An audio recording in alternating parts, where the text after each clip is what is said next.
prophet. Thou shalt speak all that I command thee, and Aaron thy brother shall speak unto Pharaoh, that he send the children of Israel out of his land.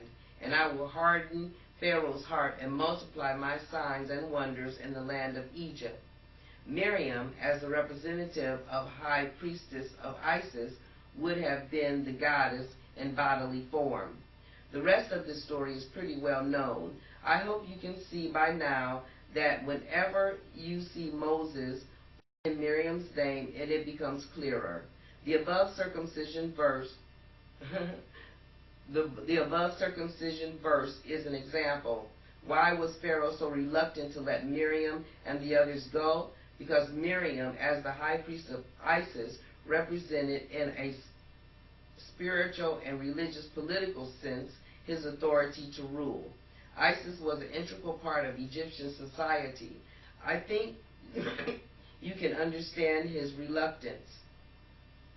The Exodus did, in fact, happen, but not in the magnitude of people the Bible suggests. The order of Isis was transformed from a centralized location in Egypt to the surrounding cities, fortresses in Canaan, and to the surrounding countrysides. The headquarters was moved to a city known as Hazor, and various temples were established in other cities, such as Jerusalem. The loss of the Isis order was a blow to the Egyptians never recovered from, but the offspring it produced was to become a powerful nation, and its people would change the course of humanity. This was the birth of Israel, the Hebrew nation. The next step in the Doma plan to bring civilization to mankind.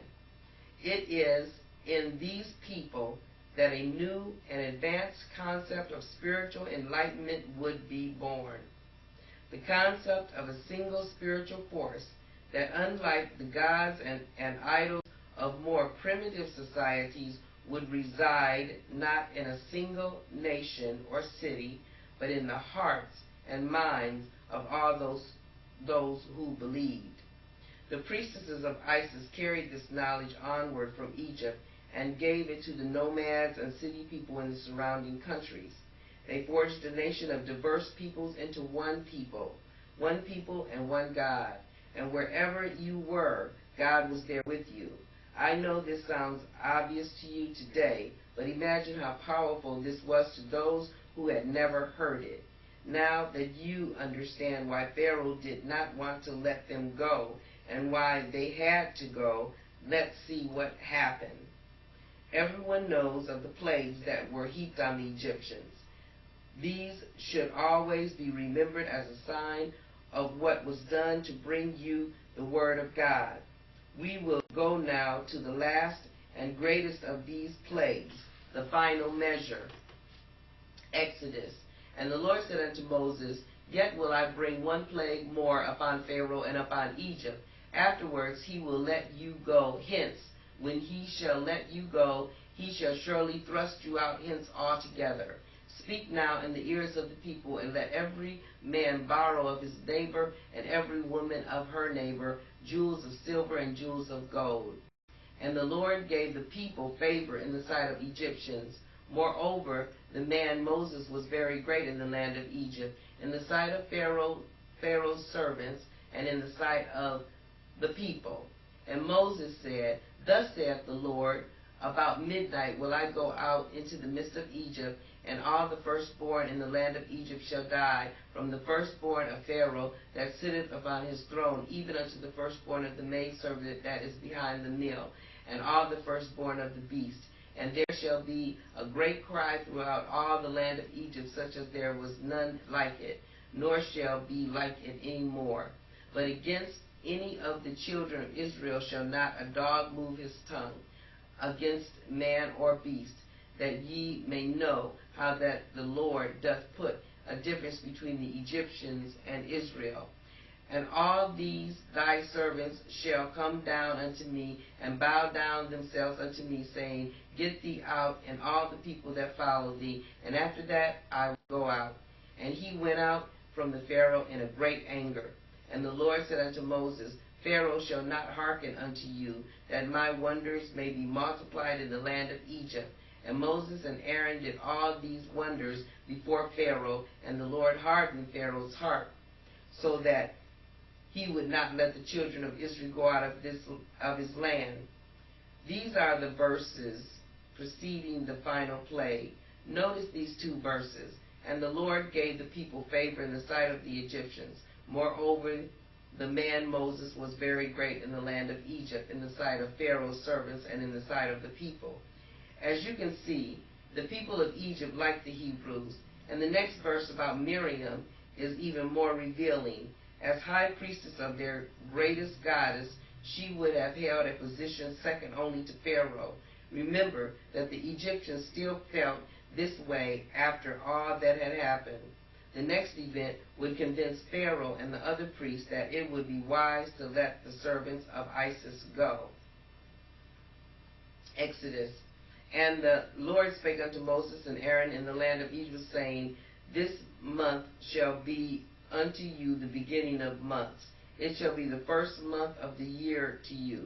Speak ye unto all the congregation of Israel, saying, In the 10th day of this month they shall take to them every man a lamb according to the house of their fathers, and a lamb for a house. And if the household be too little for the lamb, let him and his neighbor next unto his house take it according to the number of the souls. Every man according to his eating shall make your count for the lamb. Your lamb shall be without blemish, a male of the first year. Ye shall take it out from the sheep or from the goats, and ye shall keep it up until the 14th day of the same month. And the whole assembly of the congregation of Israel shall kill it in the evening. And they shall take of the blood, and strike on the two side posts, and on the upper door post of the house, wherein they shall eat it. And they shall eat the flesh in that night, roast with fire and unleavened bread, and with bitter herbs they shall eat it. Eat not of it raw, nor sodden at all with water, but roast with fire, his head with his legs, and with the penitence thereof. And ye shall let nothing of its remains until the morning, and that which remaineth of it until the morning ye shall burn with fire. And thus shall ye eat it with your loins girded, your shoes on your feet, and your staff in your hand, and ye shall eat it in haste. It is the Lord's Passover. For I will pass through the land of Egypt this night, and will smite all the firstborn in the land of Egypt, both man and beast, and against all the gods of Egypt I will execute judgment. I am the Lord, and the blood shall be to you for a token upon the houses where ye are. And when I see the blood, I will pass over you, and the plague shall not be upon you to destroy you, when I smite the land of Egypt. And this day shall be unto you for a memorial, and ye shall keep it a feast to the Lord throughout your generations. Ye shall keep it a feast by an ordinance forever. Remember my telling you about the lamb, why Joseph and the Egyptians hated sheep shepherds? The above explains why they wanted you to think this. Remember, Isis made her priestesses sacrifice a male lamb and then smear its blood over the altar and doorway. It was thought that this lamb's blood would purify and sanctify. This is only